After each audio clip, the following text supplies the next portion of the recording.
Pengalaman saya duduk sama bule ya, yang wakil dari salah satu produsen pesawat. Mereka nanya, ini yang mau duduk sama saya ini siapa gitu. Siapa dia? Kita mau tahu mana riwayatnya, bisnisnya apaan. Lah kan saya nggak bisa jawab. Gue ngenalin apaan? Saya bilang tuh sama dia, wah, apa adanya aja deh, jangan apa adanya. Dia nggak mau, dia maunya duduk sama orang yang jelas. Karena yang saya ajak ngomong ini produsen pesawat Air Force-nya Amerika, dan presiden Amerika tuh pakai pesawat produksinya dia. Kata si perusahaan ini, gimana kalau pakai perusahaan kami? Jadi Mossad seolah-olah ada di perusahaan kita. Saya bilang enggak, kalau itu mau bohong. Udah sini saya ngetikin, saya bilang gitu. Saya yang ketikin aja, mana emailnya? Kirim ke saya. Dikirim lah tuh emailnya ke sini loh, alamat ngirim email. Tahu nggak yang saya tulis apa sih? Bahasa Betawi. If you wanna know about me, just googling, type Yusuf Mansur, you will find out who am I. Oh, keren. Lu googling aja, lu ketik Yusuf Mansur, lu enter deh, lu bakal tahu siapa gue. Oh, kalau kurang gue bilang pantengin Antep jam 5. Nah, betul, saya nulis bahasa Inggris pakai bahasa Betawi. Ternyata dia respect dengan kejujuran saya. Yes, salam, boleh bos, boleh memang begini gaya. Dia respect dengan kejujuran saya, bahwa saya jujur nggak punya duit. I told him, I have no money, but I have big people. Akhirnya dia bilang ketika makan malam di apa? Alah, diselain tuh apa dah? Mulia, subhanallah, luar biasa ibu bapak yang matuluk. Beliau ngacungin jempol dan beliau bilang, ya, saya udah lama nggak pernah ngelihat orang punya mimpi lagi di negeri Anda. Itu orang boleh ngomong gitu. Emang kan kita nggak pernah lagi ngelihat mimpi. Dulu impian Habibie apa? Nerbangin pesawat. Impiannya Soeharto apa? Swasembada pangan. Terus kita lihat impian yang sekarang apa? Alhamdulillah kita punya impian kan? Apa?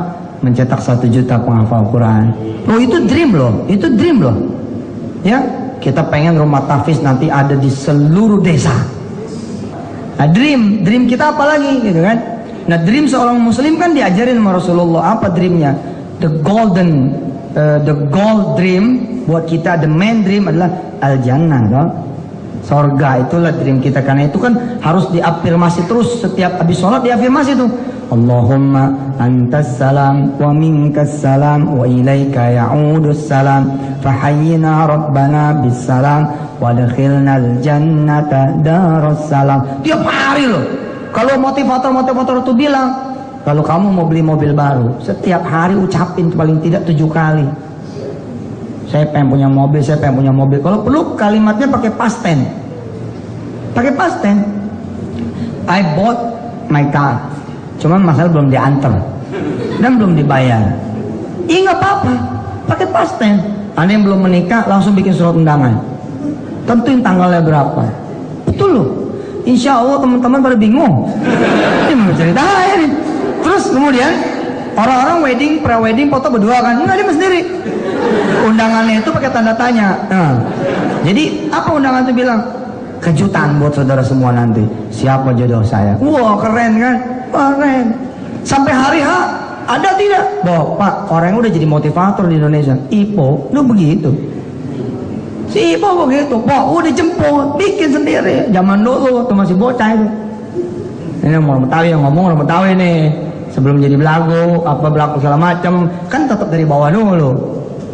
Sebelum jadi apa? Nih, begitu. Pakai undangannya bikin duluan, duluan. Nah, Rasul ngajarin kita tiap hari 5 kali untuk menyebut itu. Allahumma antas salam wa minkas salam wa ilaika ya'udus salam wa hayyina rabbal, dan seterusnya. Nah, habis ini selesai hotel, kita akan berangkat ke pesawat. Bahkan nggak tanggung-tanggung tuh. Plannya bukan cuma beli pesawat, tapi ngebangun launch-nya, ngebangun ininya, bangun itunya. langsung kita bangun, kemudian antar jemputnya. Nah, untuk membangun antar jemput dan lain-lain, apa yang ada di pikiran saya? Mengakuisisi perusahaan rental terbesar. Jadi cara mikirnya saya gedein aja udah. Besok kan bicaranya udah, kan gini ya, dulu saya pernah bilang sama Garuda zaman dulu. Saya bilang sama Garuda, Garuda jangan cuma nambah 4 triliun. Sayang, dengan kapasitas Garuda, Garuda punya 17 juta penumpang setiap tahun. 17 passengers every year. Dengan 92 pesawat, dia pasti nyewa memang. Pasti nyewa, nggak mungkin nggak nyewa. Apalagi pas bulan haji, nyewa. Cuman dicet tuh. Dicet pakai nama Garuda. Saudara-saudara yang dirahmati Allah, saya bilang sama Garuda, jangan nyari orang lain, nyari ke pelanggan saja. Kalau ibu misalkan asal Tarakan, pastikan ke Balikpapan. Tarakan kan Balikpapan tuh. Tiketnya berapa? 1,5, 3 juta PP. Bilang, mau nggak digenepin jadi 5 juta, yang 2 juta jadi saham. Pasti bisa tuh. Masalah kan kita nggak pernah ditawarin. Tawarin gitu, tawarin. Jadi saya bilang, insya Allah ini bukan sesuatu yang apa, bukan impian lah, bukan impian. Nah, saya bilang sama Garuda, jangan cuma 4 triliun Pak. Gitu saya bilang tuh sama CEO-nya. Kalau saya jadi bapak, saya akan nyari duit 20 triliun. 20 triliun. Banyak amat Pak Ustadz. Iya dong, saya akan bikin second airportnya. Contoh misalkan, Brastagi kan belum ada, baru Medan. Sementara Medan ke Brastagi susah payah tuh. Terus Medan ke Danau Toba nggak ada. Balikpapan ke Berau belum ada. Terus misalkan, jadi yang saya bilang, kenapa Garuda tidak bangun lini BC-nya gitu, lini B, lini C, dia sekalian bangun hotelnya, bangun ininya, bangun itunya, ya nilainya jadi 20 triliun. Nah, ketika saya yang punya ide, ya sekalian saya coba jabanin, saya coba kemudian rumusin. Bagaimana kemudian kita di Halim, kemudian bangun hotelnya, bangun segala macamnya, segala rupanya. Nanti pada tahun 2000 sekian, kita pelepasannya udah di Halim Perdana Kusuma, subhanallah. Dan ini lebih masuk akal daripada saya bilang di Kampung Ketapang kan, di Cipondo. Nah, ya. Insya Allah bukan sesuatu yang juga nggak bakal kejangkau. Insya Allah. Insya Allah.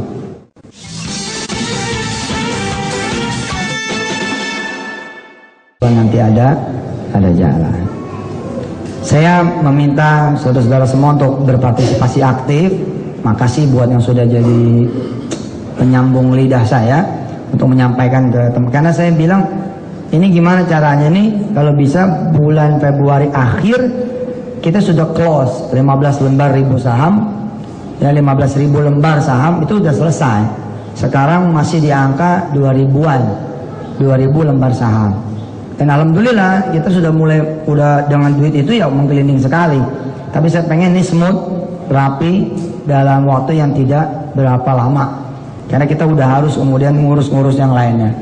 Dalam waktu yang bersamaan saya bebasin tanah 4,7 hektar di bandara. Makanya ada patungan aset. Kalau ini kan patungan usaha. Nah, ada patungan aset namanya. Terus dalam waktu yang bersamaan pula ada bimbingan belajar yang bermasalah. Dan mereka punya 3 juta alumni. Salah satu alumninya adalah Anies Baswedan. Jadi ini insya Allah masih bisa diselamatin. Nah, dalam waktu dekat kita runcurin juga tuh patungan usaha namanya PU 1000 Ruko. Karena mereka lupa berinvestasi. Jadi asik nyewa terus ruko itu, padahal ruko itu kan naik terus harganya. Sekarang nyewa sekian, besok jadi berapa? Kita bicara beli PU 1000 ruko. Karena 1000 ruko itu bisa berarti 1000 orang ngumpul atau 1000 yang punya ruko ngumpul. Kan banyak yang punya ruko insya Allah. Punya rumah yang bisa kemudian kita beli dengan perjanjian cicil atau apa, bukan sewa. Banyak lagi lah yang mau saya bikin, dan saya tidak akan bisa melakukan itu semua. Satu, tanpa izin Allah. Kedua, tanpa kehadiran saudara-saudara semua. Jadi ngumpul-ngumpulnya kita di sini untuk minta restu, minta doa dari ibu bapak. Mudah-mudahan ini bisa berhasil. Saya tidak akan membuat patungan usaha ini menjadi lembaga. Itu salah satu poin. Jadi patungan usaha ini tidak jadi lembaga, biar aja dia jadi gerakan. Lembaganya siapa? Ya saya bilang tadi, kita tidak meninggalkan perbankan. Karena nggak mungkin kita punya accounting, punya segala macam. Ngapain? Ada mereka kok. Ada dunia insurance. Terus untuk penyelenggara operatornya ada kayak pesawat misalkan. Terus kerjaan saya apa? Setelah pesawat itu dibeli? Nggak ada. Benar-benar nggak ada. Jadi jangan juga nyari-nyari kesalahan saya nanti. Ustadz terlibat ini. Dari mana? Saya cuman kemudian mempertemukan kekuatan besar umat direct sama dunia usaha. Di dunia yang beginian namanya wali amanah. Istilah modern namanya trustee. Saya trustee-nya saja. Trustee-nya saja gitu.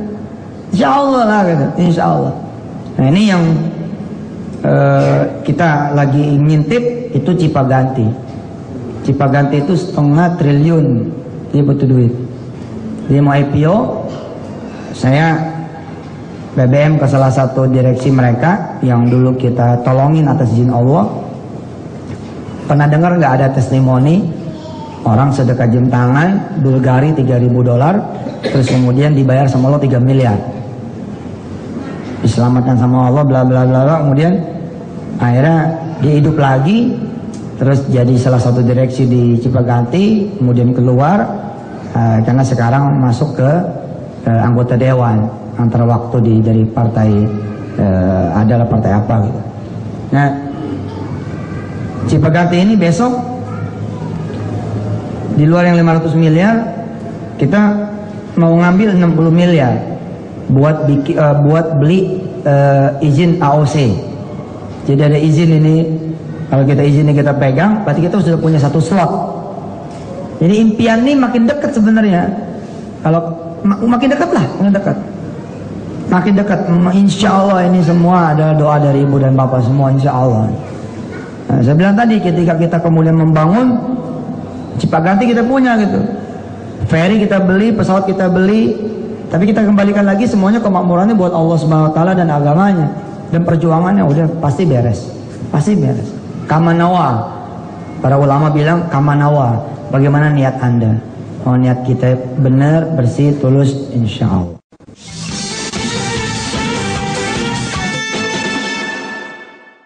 Sebelum kejauhan, saya ngasih tahu kepada saudara semua, Allah udah ngasih senjata sama kita. Dengan senjata ini kita bakalan terangkat dan diangkat derajatnya. Apa senjatanya?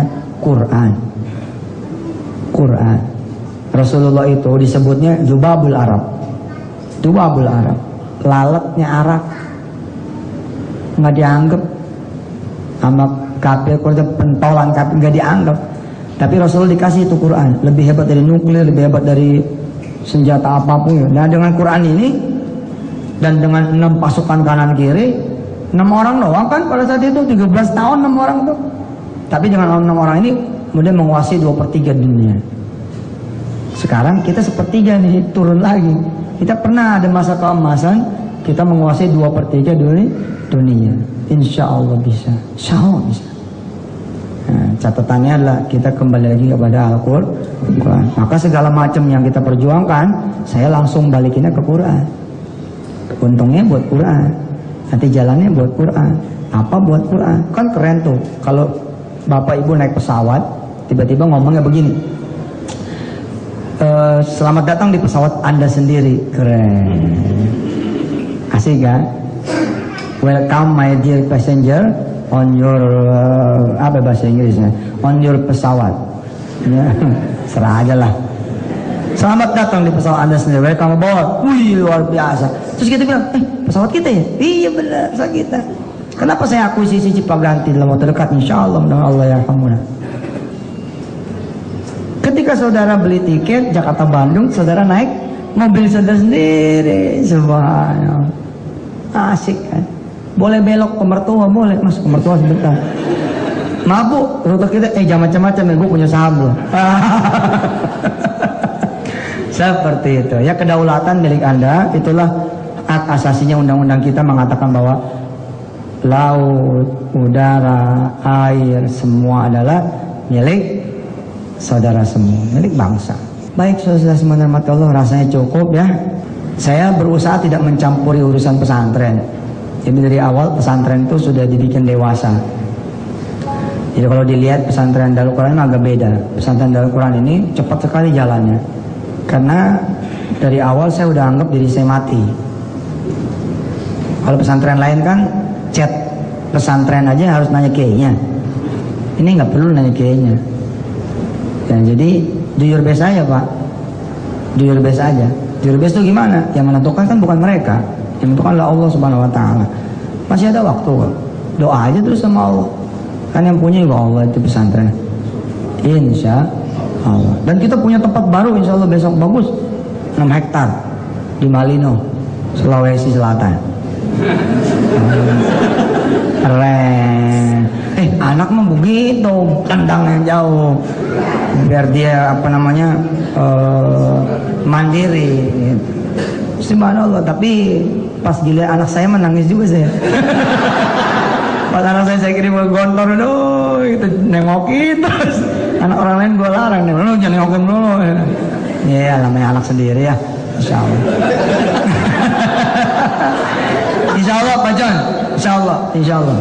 Yang udah sih kebijakan tuh manusia lah ya, masih bisa gitu Pak. Insya Allah nggak ada yang mutlak, alal itlaq, laisa alal itlaq, nggak ada yang mutlak, semuanya keputusan Allah SWT. Sampai masalah duitnya pun Allah aja insya Allah. Al-Fatihah.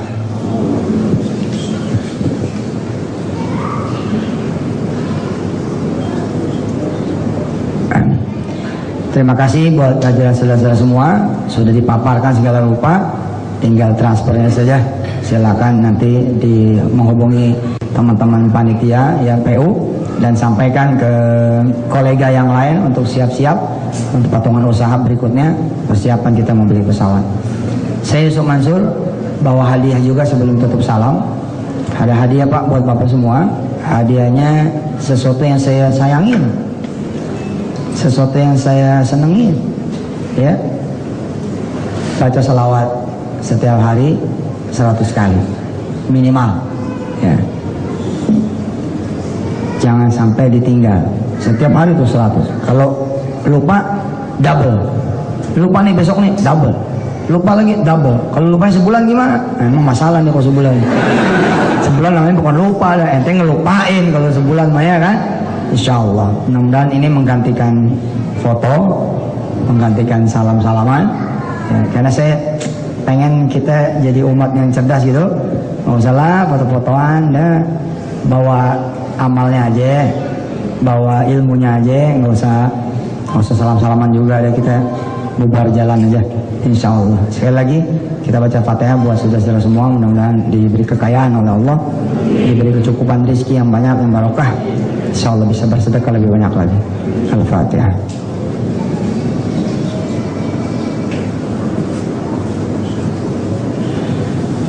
Saya Sumansur, makasih buat Mas Unang dan kawan-kawan. Mudah-mudahan Allah bayar semuanya dengan segala kemudahan. Wassalamualaikum warahmatullahi wabarakatuh.